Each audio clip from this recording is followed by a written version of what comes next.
Hey everyone, thank you so much for joining me today. My name is Laura Trained Mama. Today we are having a look at the final story contained within the Thomas and Friends Annual for 2009. This story is called Cool Truckings. Enjoy. In winter, a thick blanket of snow covered the whole island of Sodor. Madge, the snub-nosed lorry, was busy doing deliveries. The icy roads were very slippery and slidey, but Madge didn't slip and slide. No, she was always safe and sure. When Thomas arrived at the transfer yards to collect a large delivery of coal, Madge was already there with the thing controller. "Snow has blocked Duncan's tracks," the thing controller told them. "I need him to shunt the coal trucks from the other side of the yard." "I'll get him," said Madge. "But Duncan is very heavy," said the thing controller. "Don't worry, sir," said Madge. "I'll bring him here in no time." Duncan was winched onto Madge's trailer.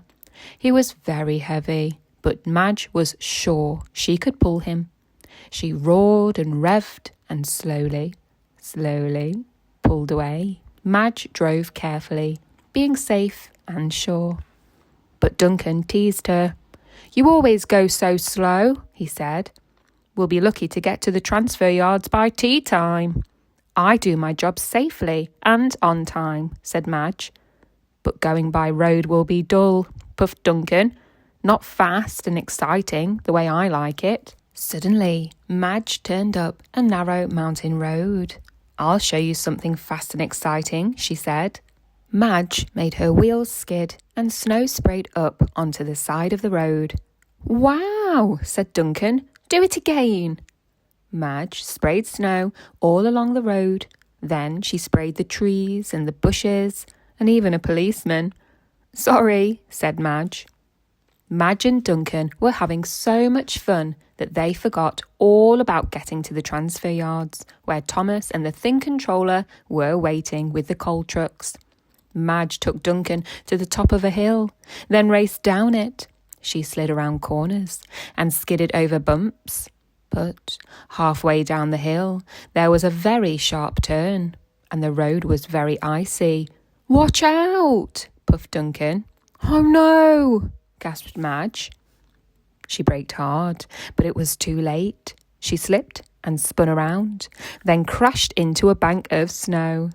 Madge and Duncan were hanging over the edge of a deep, deep valley.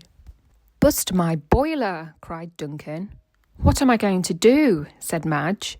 She rocked and rolled and revved her engine very gently, and slowly, she reversed back onto the road. "Phew, that was close," said Duncan gladly. Madge took Duncan to the transfer yards, but this time she was safe and sure. She went all the way round without slipping or sliding once.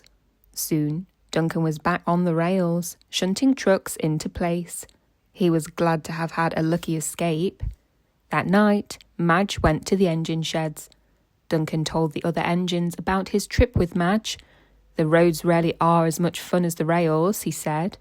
"I'm glad you had fun," said Madge. And, just for fun, Madge spun her wheels and sprayed snow over all the engines, even Duncan. That brings us to the end of the final story contained within the Thomas and Friends Annual for 2009, Cool Truckings. I really hope that you enjoyed listening along with me today, and if you did, please don't forget to hit the like button. It really helps me out. Share with a friend, why not? You could even check you're subscribed if you want to hear future stories like this one. And other than that, have a great day.